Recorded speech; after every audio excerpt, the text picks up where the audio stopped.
কোরআনে কারিমে আল্লাহ বলেছেন, ইয়াকুনু ফুকারা ইউগনিহিমুল্লাহু মিন ফাদলি। তোমরা তোমাদের অধীনস্থদেরকে বিয়ে শাদী দাও, যদি তারা গরিব হয় বিয়ে করলে আল্লাহ তাআলা বরকত দিবেন, ধনী করে দিবেন।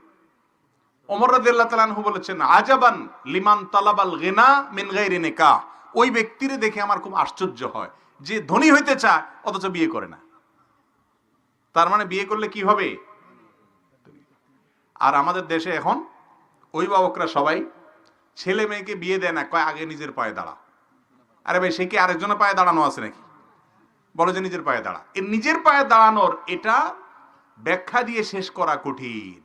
কারোর মতে মাসে 1 লাখ টাকা কামাইলে তারপরে নিজের পায়ে দাঁড়ানো হলো, কারোর মতে সরকারি একটা চাকরি পাইলে তারপরে নিজের পায়ে দাঁড়ানো হলো। এভাবে করতে করতে বিবাহ দেরি করে। বিবাহ দেরি করলে সমাজে জেনা বাড়বে না কমবে?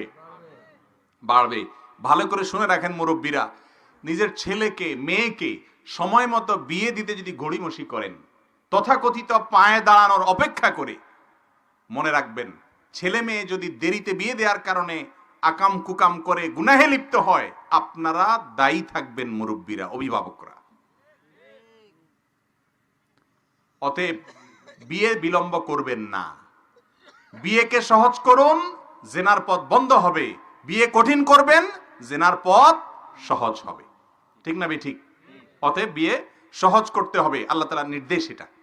তবে হ্যাঁ, একেবারে যদি কোনো ক্ষমতা নেই স্ত্রীর ভরণ পোষণ দেওয়ার, তাহলে সে রোজা রাখবে যুবক।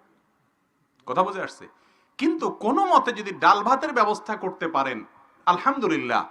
অনেক মেয়ে আছে যারা কোন রকম বেঁচে থাকার উপায় পেলে তারা খুশি, আলহামদুলিল্লাহ। খুঁজে সেরকম দিনদার মেয়ে বের করবেন এবং অল্প উপার্জনে আল্লাহ তাআলা বারাকা দিবেন ইনশাআল্লাহ। এই জন্য বিয়ে দেরি করা উচিত না।